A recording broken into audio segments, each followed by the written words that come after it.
It's great to have Benvolio Panzarella here. Benvolio is, or he calls himself a fake entrepreneur. He's a mentor for startups. He's an angel investor for startups. Originally from San Francisco, he lives now in Milan.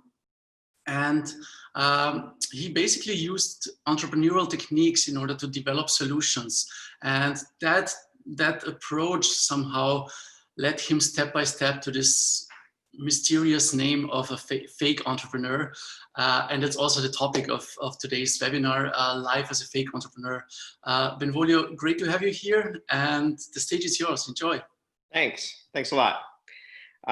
So again, my name is Benvolio. You can call me Ben. I want to just give you a brief background of kind of where I came from and how I got to be here. So as Marco mentioned, I was born and raised in San Francisco in California. And as teenagers in the United States, we all kind of work. We work in restaurants, or we do chores after school for our neighbors, or we deliver newspapers on bicycles like you might have seen in the movies. We all kind of have this work ethic as we work as teenagers. I then had my first entrepreneurial experience when I was 17. I joined a couple of adults. They were really old to me. They were like 28 and 29 years old. And they were brokering exotic cars. So I was buying and selling Ferrari Testarossas when I was 17 years old, taking advantage of the fact that there weren't enough Ferraris on the supply side to meet the demand for the Ferraris. And so if somebody wanted to buy a Ferrari for $200,000 at the time, I would try to find a way to get him to pay $205,000 and then try to buy the car for $195,000 so that there would be a $10,000 profit. And I did that for a few months, and then the economy crashed, so there was no more demand for Ferraris. But I made enough to kind of pay for college. And college wasn't something I really wanted to do. I was not really good in high school. I wasn't interested in learning. I didn't even really want to go to college. But when I had customers that were buying Ferraris, and these really rich people, I noticed that there was some of them that were kind of educated and smarter, and those that were just kind of not as educated, not as cool, but had a lot of money. And I thought, I want to be the first kind. I want to be the kind that comes out of college and has a successful career and tries to do something cool.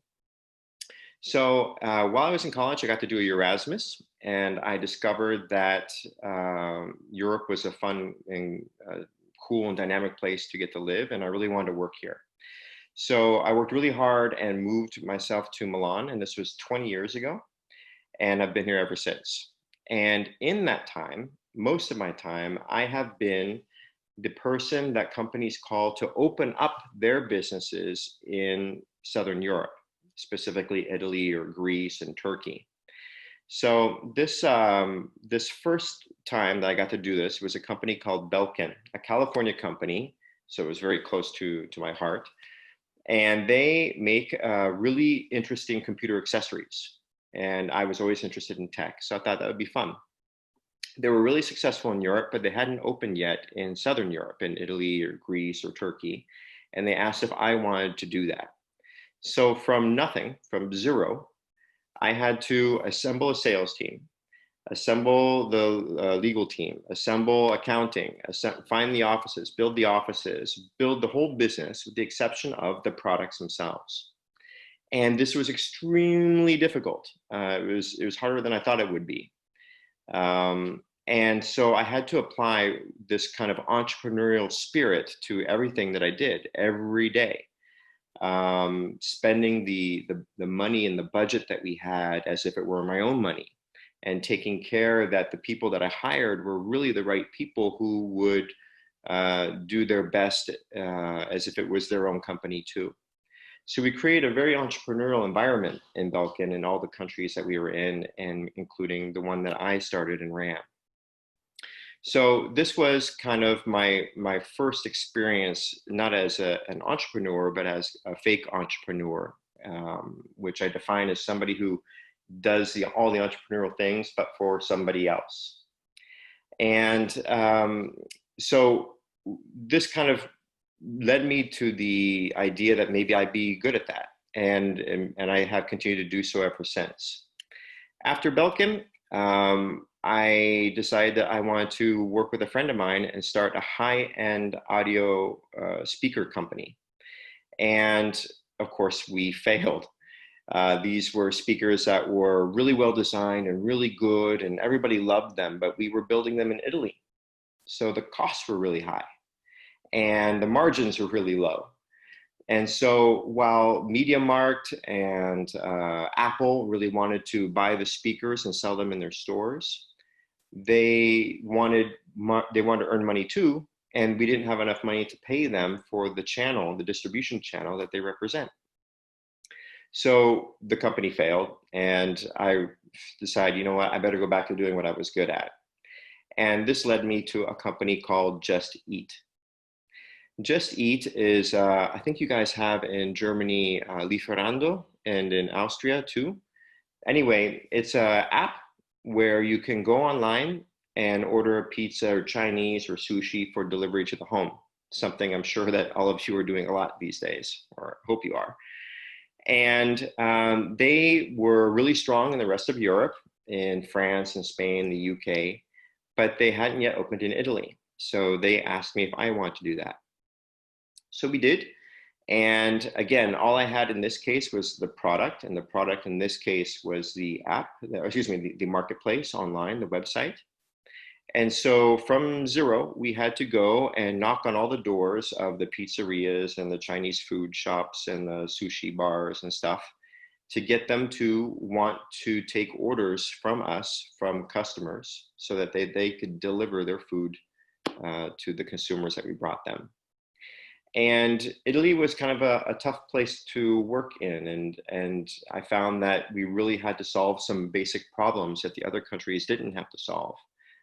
For example, Italy, of course, is a place where there's a lot of pizza. And pizza in Austria is the #1 food that's delivered.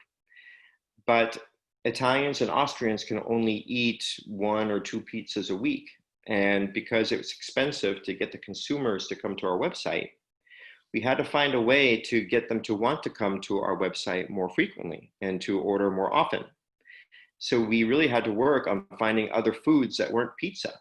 But of course, everything is pizza in Italy because it's Italy.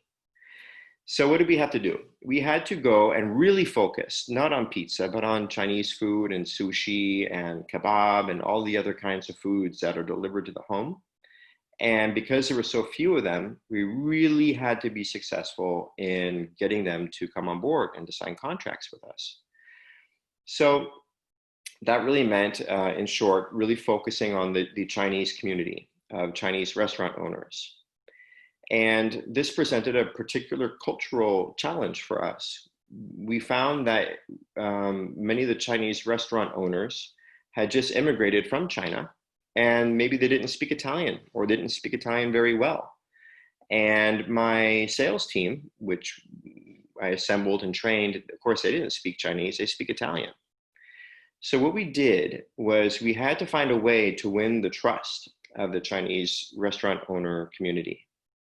And to do that, I made a video where I asked 2 of our restaurant owners that were from China to say some good things about us. And from that point on, we were able to go into the Chinese restaurants with our iPads in front of us, with the video playing, with a Chinese restaurant owner speaking Mandarin, saying, hey, we work with this company, you can trust them, give them 10 minutes, it's worth your time. And it was a huge success. So we were able to, kind of acting entrepreneurial in kind of a way, we were able to solve a problem that didn't exist and in other countries like it did for us in Italy, and to overcome a huge limitation for the success of the company. And so this is another kind of example where you can be entrepreneurial, though you might not technically be an entrepreneur, though it might not be your company. And because many of you have great ideas that you're going to start companies, certainly many of us, we all fail in our entrepreneurial experiences, and we try again and we start again, and then we have success. And some of us might start out as entrepreneurs and then go work for a friend who's an entrepreneur, or some of us might be entrepreneurs and fail and then go work for our friends' companies, but we're expected to be entrepreneurial in all of this. And so I'd like to ask you, what does it mean for you guys to be entrepreneurial? Can I ask that question of some of you?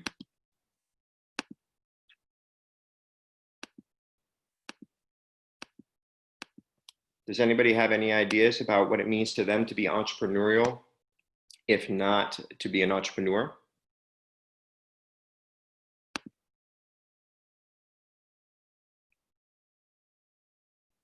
Okay, to work on your own thing, that's one idea. I mean, that's certainly the definition of being an entrepreneur. But to be entrepreneurial, what does that mean? Dino, do you have any ideas? Or Kaya?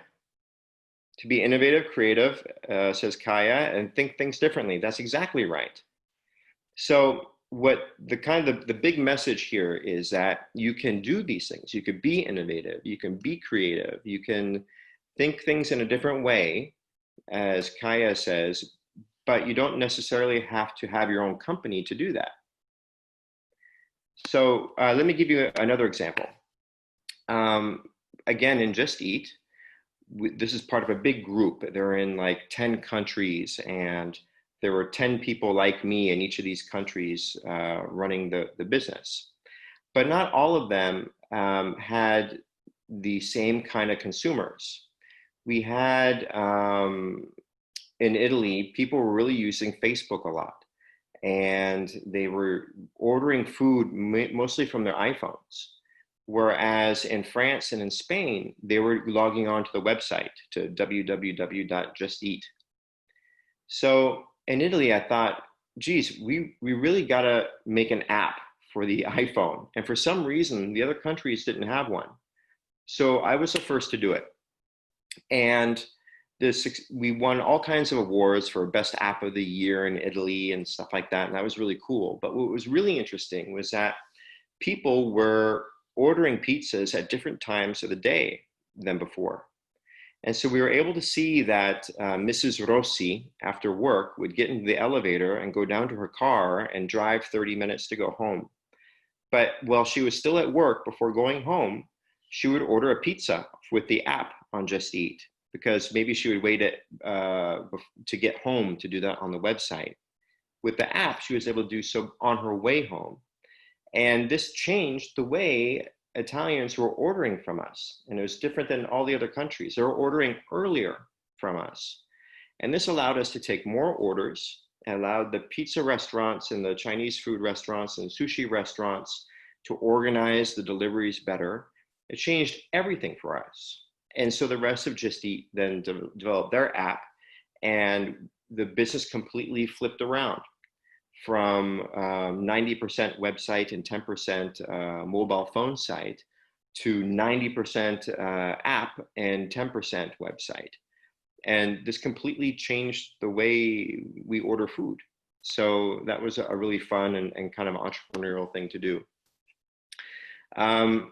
Does anybody have any questions so far?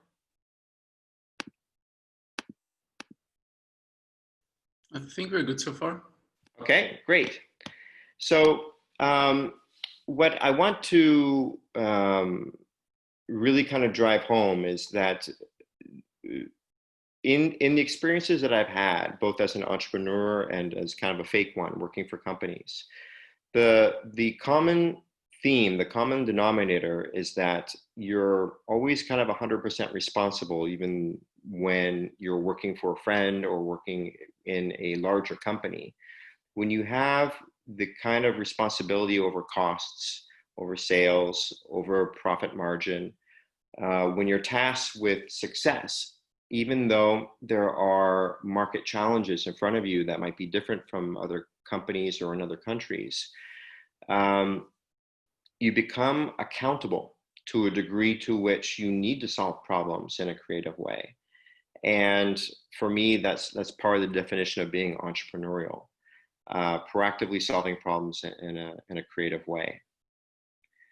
I've kind of spoken faster than I thought I might, and have said most of what I wanted to say in 20 minutes rather than 30. Does anybody have any questions about their own ideas and experiences, and how you think that they will go, and what you think will be fun about being an entrepreneur, or where you think you could be entrepreneurial? Maybe also to all the participants, you can raise questions, and we can then also activate audio to put you into the call if you'd like. But we have a question here. It's how can you use entrepreneurial skills in schools as a student? Well, that's a tough one, I think. I mean, as a student, you need to study and do your homework and pass the tests. I think that when I think of entrepreneurialism and having an entrepreneurial spirit, I'm referring to the way you look at the problems you need to solve in work more than anything else. Already we know that an entrepreneur is somebody who starts his own company, or her own company, and runs it. It's like it's their baby. I don't really see that applying to work, studying as a student, if you know what I mean. Mm-hmm. But would you say that the school then doesn't support this, entrepreneurial thinking and developing the skills that you would need as an entrepreneur? So I think that's why people use the term entrepreneurial spirit. I think that it's a level of creativity and approach to life where you see problems and you look for solutions.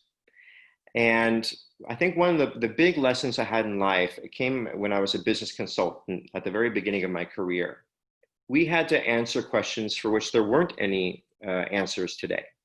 We had to study our competitors, the competitors of our clients. So if I worked for Coca-Cola, I had to study Pepsi. And I had to help Coca-Cola compete against Pepsi like they were playing chess. And that meant that I had to find out how much Pepsi was selling in South America by studying them and asking them questions and getting information that didn't exist before. And the thing that this taught me in life was that it's not important what you know. Coca-Cola certainly knows Pepsi. There have been competitors head to head for tens and tens of years. But it's the things that you don't think of, and the things that you don't know that could be more important than things that you do know. And so whenever somebody talks to me about a new industry or a new product that I know nothing about, immediately in my head, I get a bunch of questions. Really, what's it like? Well, let's take an example. You guys are mostly Austrians, right? So I'm guessing many of you ski. Italians eat pizza and Austrians ski, right? That's kind of the way things are stereotypically. Exactly. So I learned to ski only 5 years ago, and it's one of my favorite things to do. I'll never be a professional, but if I were to think of skis, they seem really complicated and difficult things to build. I mean, there's metal, there's fiberglass, there's plastic, there's wax, there's all kinds of things that go into making a ski that I know nothing about, but that just fills me with questions. Questions I can talk to a ski manufacturer about and ask. And they might even be some smart questions. Like, what kind of heating do you have to do in the oven in order to melt the plastic and fuse the metal onto the skis? And do you use lasers to cut the metal, or do you do them by hand? What's the manufacturing process? And so I think that school, getting back to your question about if school can help make entrepreneurs, I think that because I was never good at school, one of the things that kind of came to me later in life when I was in college was to kind of want to know what I didn't know, and to have a greater curiosity for things. And to this day, it's hard for me to look at a bottle of beer or a chair or a table and say, wow, how was that made? How do they sell that? Mm-hmm. How do they make that brand? What kind of marketing do they do? How long did it take to do that? And so it's fun to see the world this way, because the world is full of kind of cool things to learn. And while I personally didn't get that from high school, most of my friends did. Okay. Yeah, it's, people say that school kills creativity and curiosity. So I think that that's a topic we could discuss very long. Let's continue with the questions. Dino is asking, I'm not sure if there's an answer that you can now basically squeeze into a webinar, but how to be a good intrapreneur? Okay, so being a good intrapreneur. What is an intrapreneur, first of all? This is a kind of a fashionable concept in big companies, where you could be, again, Coca-Cola, huge company, hundreds of thousands of employees all over the world, and they have one big main product, and then a couple of smaller ones around it. So the big boss from Coca-Cola might come downstairs and say, hey guys, does anybody have any new ideas for a new product that we can sell? And somebody might raise their hand and say, yeah, I think we could make transparent Coca-Cola. Okay, so it's not Sprite, it's not 7-Up, it's Coca-Cola, but it's clear. And the big boss might say, I love that idea, do it. But don't just make other people do it, you do it. You follow the project from A to Z. So the guy who raised his hand and said transparent Coca-Cola has to go to the research and development department to see if it's possible to do it. Go to the suppliers and make sure the supply chain can deliver the products. Go to the marketing team and see what kind of messaging and what kind of branding they can do around this new transparent Coca-Cola. Go to the sales team and ask them, do you like this idea? Do you think you can sell it to the grocery stores? Do you think they'll buy it? Do consumer test groups where they get 10 consumers into a room and they say, do you want to try transparent Coca-Cola? And follow it from beginning to end. So that could be an example of what an intrapreneur would do. Take full responsibility, take full ownership of an interesting and new idea, and take it from the beginning to the end. Mm-hmm. It's very interesting. I think it's fun. Well, can I add another question? That's now a question from my side. Because for me, the beauty of being an entrepreneur is simply that you can actually work on your own things. I don't know, don't you miss that somehow when you work on other people's products then in the end and it's not your own thing? Okay, so that's a great question, and that's certainly one way to see it. You will, even as an entrepreneur, you're going to have to work with other people. You're going to have to work with suppliers, and you're going to have to work with customers, for sure. And you're going to have to work with the financiers, the people who give you money to do these things. You're going to have to work maybe with the law and regulators and governments. These are things that have to happen anyway, no matter what you do, okay? So if I were to work in Just Eat, where some guys up in London made the tech platform for me and then told me, you do everything else. Well, that just saved me a lot of headaches with working with the programmers to make the tech. That's already been done, and it's been done well, maybe better than I could have done it. So I think that you have to ask yourself what you really want, what you find to be fun. And in the years that I've worked, I have found that some people really like to be the boss. Some people really like to go sell stuff to people and not be the boss. They just want to sell, sell, sell. Other people like to design things and develop new products, but they don't want to have to sell things to people, and they don't want to have to be the boss. Some people like doing different things. They have different things that they're good at. And all of them could be entrepreneurs, but I think it's a matter of finding a balance between finding the right opportunity and finding a context that you like and enjoy and you feel good in. Mm-hmm. Okay. Now, going back to the Just Eat example, do I think I should start a competitor to Just Eat today? No.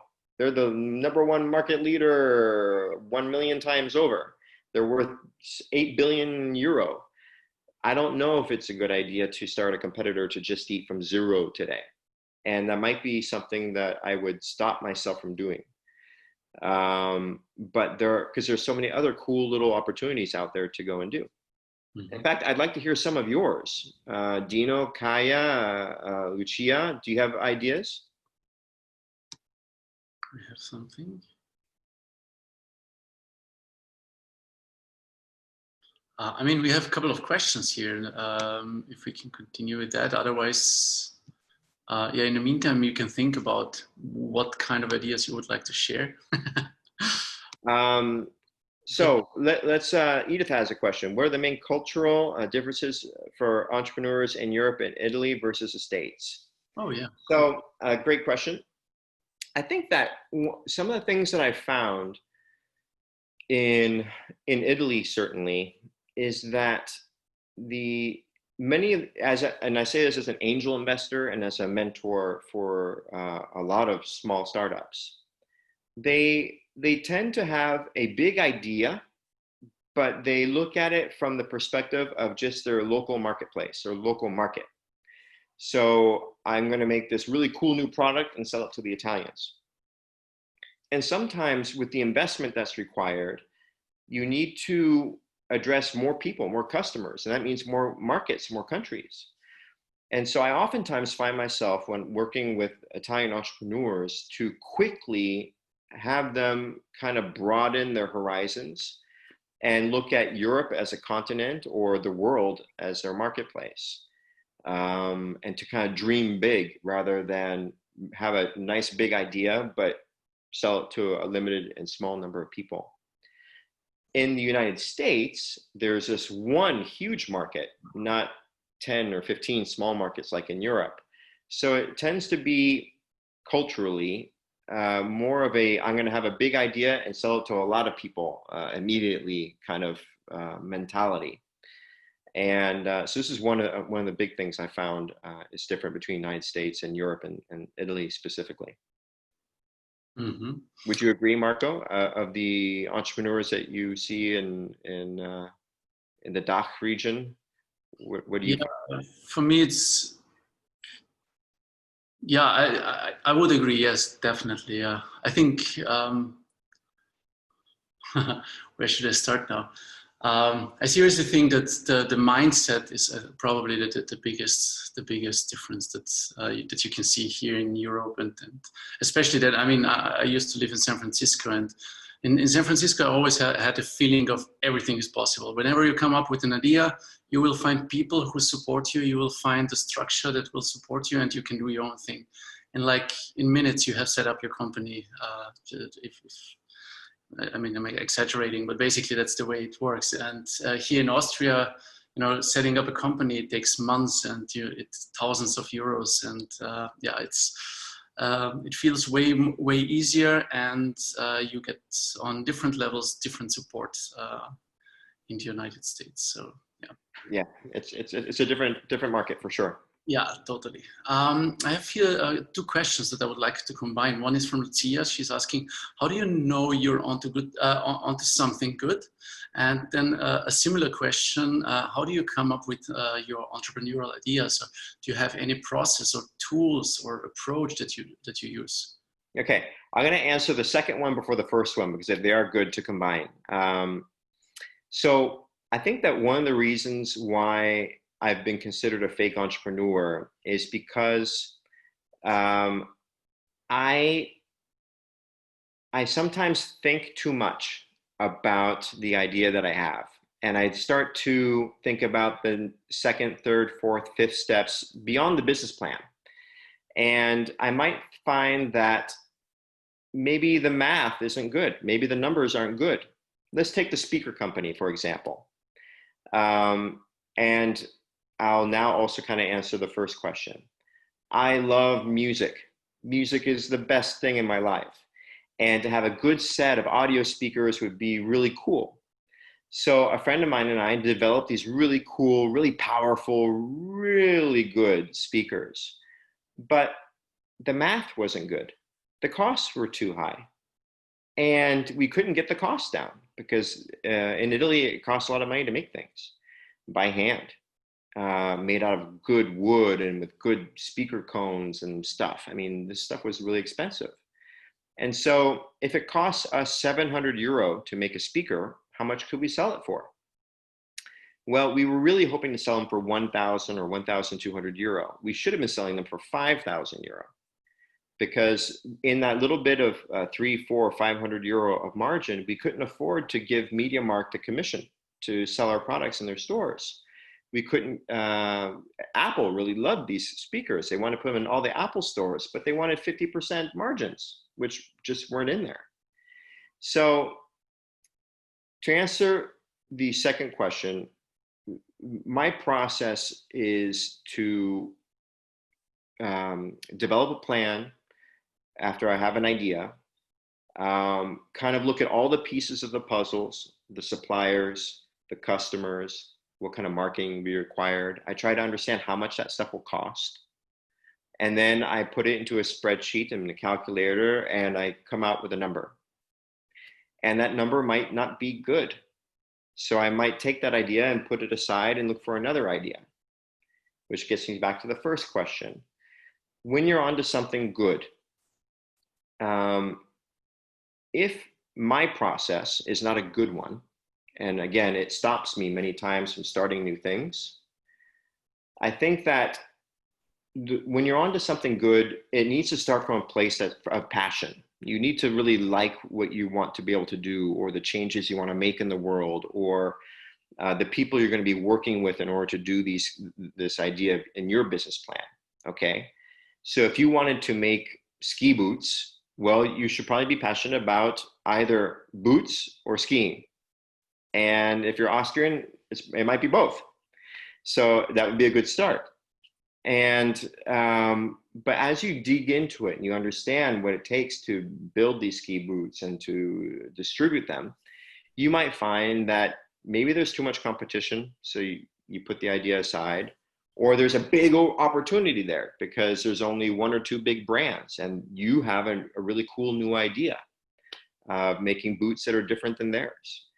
So I think it needs to start from a place of passion and finish in a place where there's a good opportunity. Mm-hmm. Because not every idea is a good idea. That's certainly true. But not all ideas are bad ideas. And I think it's a matter of finding the right balance and being honest with yourself too, as well as passionate. Mm-hmm. I like the fact that you say it needs to start with passion. What about the team in that constellation of developing something? There are a lot of people who say way more important than a good idea is to have a good team. Well, what is your take on that? I love that. That's great. There was something that we had in Just Eat, which I'd like to share with you. It was a way we built the culture in the company. And we said that everybody in the company, whether they were a secretary or the CEO, they were going to be evaluated on three things: performance culture, growth, and love. Because you don't want to have only 2 out of 3 of these things where you work. Performance culture means that people really need to want to do a good job and do what they do really well, okay? Which means that they should have a good objectives. They should know what their targets are. They should know why they're doing what they're doing and do it well. And so the communication needs to be good. A growth culture, because everybody wants the company to grow. So what are you doing today to help the company grow? And love, which was a strange idea, but it was about making it a nice place to work, a good place to work.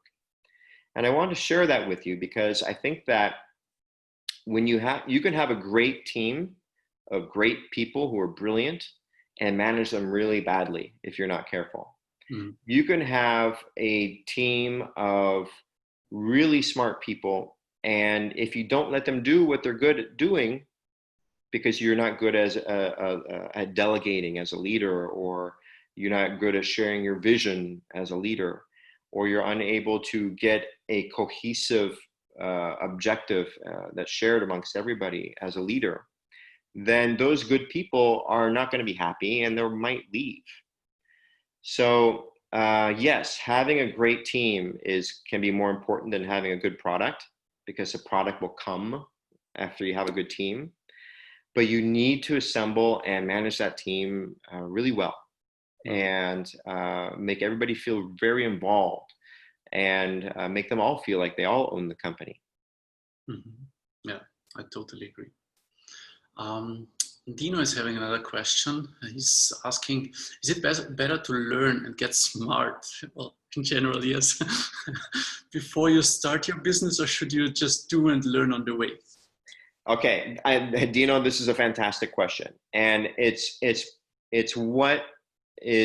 one of my admitted problems. Okay, I overthink things sometimes, and to be an entrepreneur means taking risks, and not everybody knows everything all the time. Of course not. When they put a person on the moon, they didn't know half the challenges they were going to have, and these were really smart people.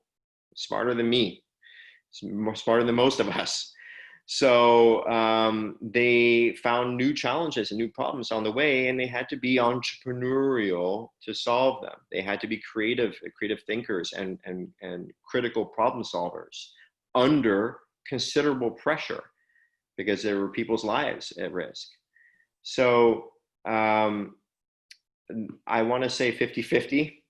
But I think that's where the passion becomes important again, because if you're going to do something new without knowing everything about it, your passion will guide you and help you look at things in a creative way, because you really love what you're doing, and your brain will be more open to learning those things. I mean, Dino, there must be one subject in school that you don't really like, and another one that you really love. And the one that you really love is easier to learn because you love learning about it. And the one you don't really like is hard to learn because you're not passionate about it.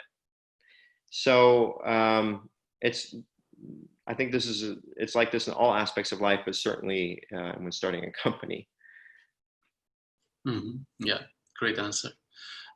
Here's another question, and well, you've been talking about your success so far, but what's been your greatest fail and greatest success? But let's maybe focus a little bit on the fail here as a fake entrepreneur, and what has been your biggest learnings from those experiences?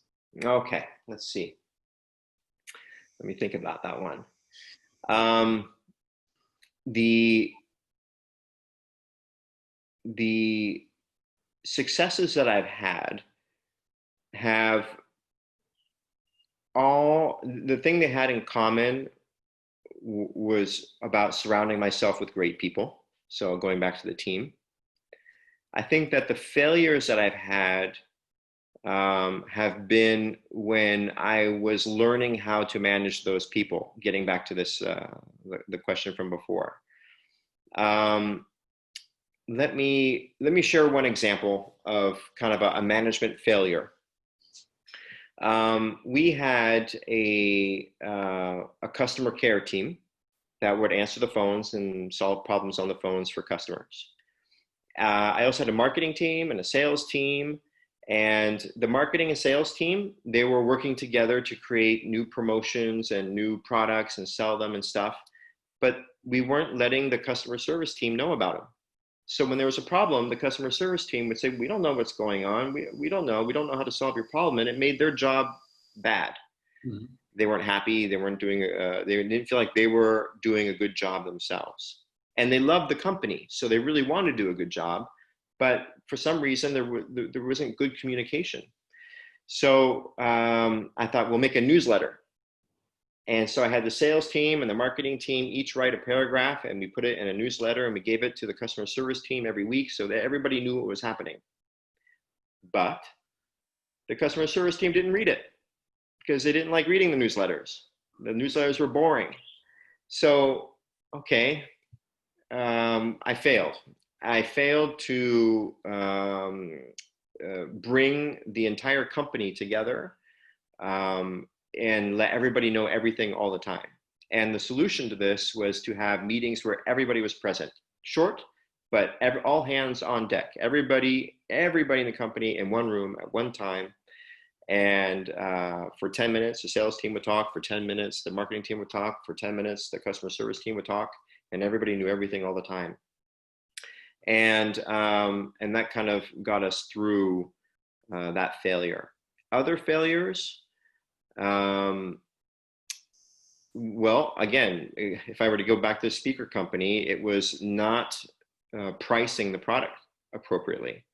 And maybe that product, if it was more than 1,000 euro for the nice speaker, or 1,200 euro for the nice speaker, but 3,000 or 4,000 or 5,000, maybe that's too expensive for MediaMarkt.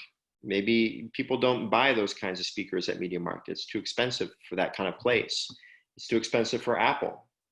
So maybe I should have aimed for a different kind of distribution channel, not MediaMarkt and Apple stores, but the little shop that sells really high-end home theater equipment. Maybe that would have been a thing to do better. Mm-hmm. Cool. I really appreciate you sharing your experience here. Dino is on fire, so. Oh, Dino! Another question from Dino. I think there's some entrepreneur growing. So he's asking, Apple and Google were started as side businesses. Would you recommend to do it like this? This way you keep the risk low and manage to finance your startup. I'm sorry, Apple and Google, what? They started as side businesses. Would you recommend to do it like this? I'm not sure how far they actually started as side businesses, but. What is a side business? It's a side project, you know. You have your main job or something. You wait maybe Dino, maybe you can join the call and ask the question yourself. I will allow you to speak. Dino, can you hear us? Yeah, can you hear me? Yeah. Hi, Dino. Hi.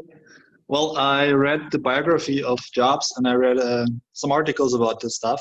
And basically, they kept the risk low by themselves. So even Jobs and Wozniak started their business kind of as a side business. They didn't go all in and invest all their money. They just tested the waters. Right. And after they saw, well, it works out, it makes sense, then they started. And the same with Google, because they weren't all in. They were, I think it was Google because they were still in university. And they were like making sure it does make sense what they're trying to do. And right. After they had like the, what's it called? A proof of concept, they like started out. So sure. Would you recommend something like that? I think that's the economic reality for many people. It's hard to quit your job and do something from zero. Yeah. Without the security of having a salary and a team assembled. And oftentimes there's kind of this tipping point where you do finally have all the pieces of the puzzle together. You've been doing it as a side job. And now you have to make that switch for everybody else that you want on your team. Yeah. So if you have a marketing person who is working 1 hour a day after work, a tech guy who's only programming on the weekends, a product person who is doing this, at nights. When you do get funding, sometimes it's hard to make sure they come along with you and go all in, as you say. So I think that it's up to the entrepreneur to kind of set clear goals and guidelines that that's shared with the team and agreed upon with the whole team. Because again, that team that helped start everything as a side business, it might be the team you want to go forward full time. And you probably promised them an equity share anyway for them to do it part time. You might not be paying them. So they're now co-owners. Oh my God. Well, you better all be in agreement about what their earnings expectations are when it is time to go all in. Yeah. Did I answer your question, Dino? Yeah. Thank you. Well, do you have another question?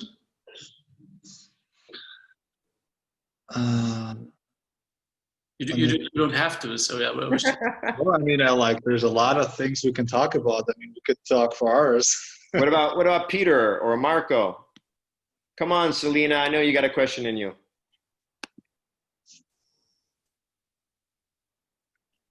Maybe not today. Okay. All right. Hey, Dino, thank you. Thank you, Dino. Thank you, guys.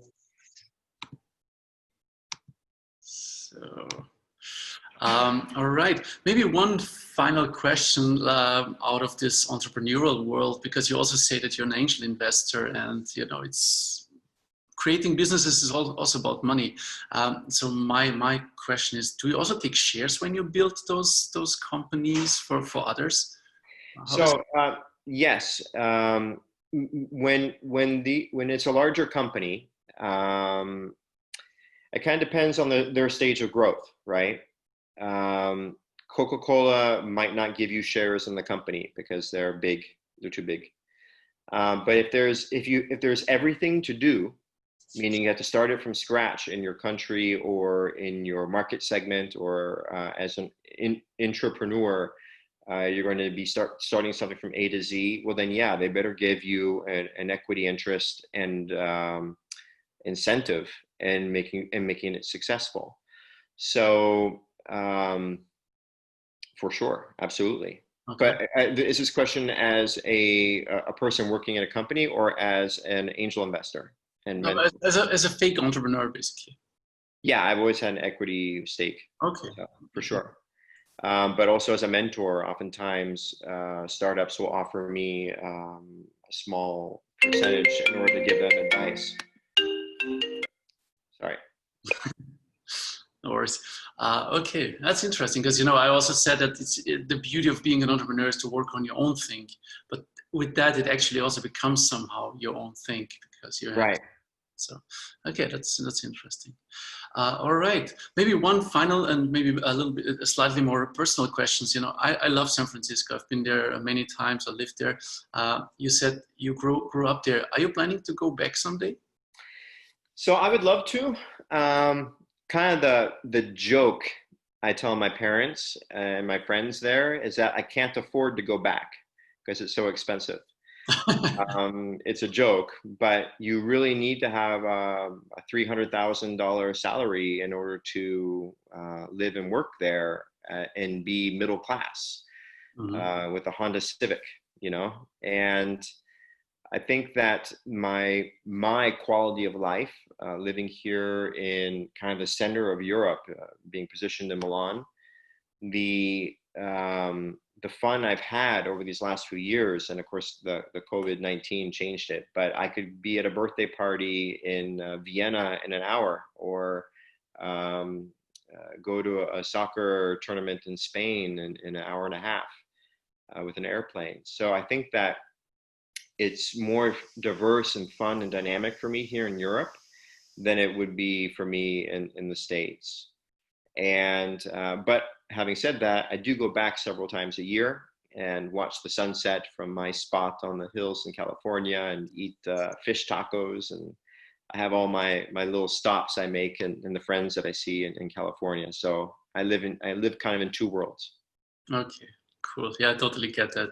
I love California as well as San Francisco. It's a really, really nice place to be. And I also get what you say about the price and it's insanely expensive. So yeah.